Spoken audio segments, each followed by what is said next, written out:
Mr. Speaker, the Prime Minister might want to sharpen how he answers questions under interview.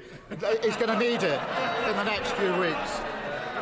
Waste and low growth explain why we have high taxes, but they don't explain why it's always working people that are asked to pay more. Yesterday, he ordered his troops not to support a windfall tax on oil and gas companies. As a result, the country is missing out on over £1 billion we could have used to cut taxes on energy bills for working people. Today, he's ordering his troops to vote for tax cuts for banks. As a result, the country is missing out on another £1 billion we could have spent cutting taxes for working people.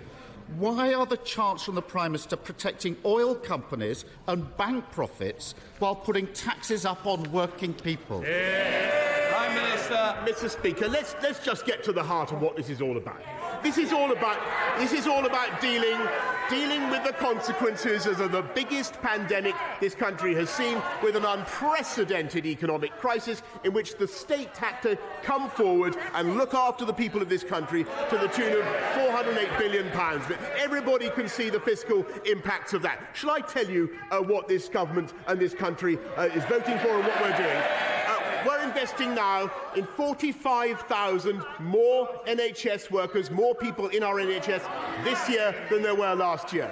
10,000 more nurses, 10,900 more nurses, about 5,000 more doctors, 9 million more scans, 100 community diagnostics hubs to help people to get the scans and treatment they need.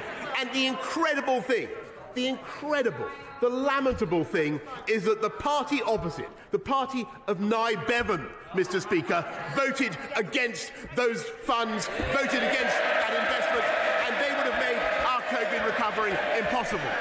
What? Keir Starmer. Mr. Speaker, for all the bluster, the truth is the Conservative Party are the party of high taxes because they're the party of low growth. They are the party of high taxes because they're the party of eye-watering waste. Mr. Speaker, we know this Prime Minister has no respect for decency or honesty.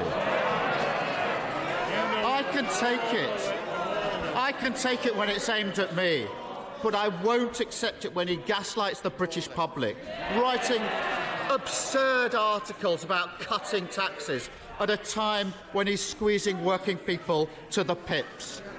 Isn't it the case, Mr. Speaker, that he and his Chancellor are the Tory Thelma and Louise, hand in hand, as they drive the country off the cliff and into the abyss of low growth and tax? Mr. Gullis, I think you've been trilled for long enough and you don't want to be trilled anymore. And that is the last comment I have, or otherwise I will ring your mother. Keir Starmer.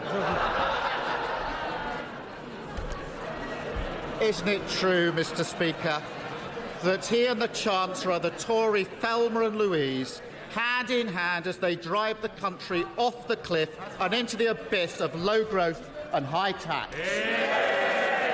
Prime Minister. Well, Mr. Speaker, I think the right honourable gentleman is Dick Dastardly and Muttley. Both of them pulling in different directions. We know they have different views, Mr. Speaker. We are getting on with the job, Mr. Speaker. And just in the last few days, and of course, I think it's absolutely extraordinary that they've done nothing to support our COVID recovery plan. They've voted against our plans to support the NHS. But what we're doing, just in the last few days, while he's been fixated on the issues that he's absolutely determined to escalate, what we've done, we've opened free ports across the country just in the last few days. We're getting 500,000 people off welfare into work with our Way to Work plan. In just a few short minutes, Mr. Speaker, I hope he will hang around, because he will hear my right honourable friend, the Secretary of State for Levelling Up, deliver the long-awaited Levelling Up white paper, full of good stuff, including 55 education investment areas across our country. A wonderful moral and economic mission to level up and give opportunity across the whole country. A fantastic vision for this country, Mr. Speaker. They have nothing of the kind to offer the people of this country. Mr. Speaker, while we are getting on with coming out of COVID with the fastest economic recovery in the G7, the fastest. He would have kept us in lockdown, Mr. Speaker. We're fixing the NHS. We're fixing the NHS and social care when they voted against it, and they have no plan. And we are, well, Mr. Speaker, we are building a coalition. Order. We are building a coalition. Just a minute. Prime Minister, I'm this way, not that way. Maybe Specsavers might be the answer to see where I am. And can I just say,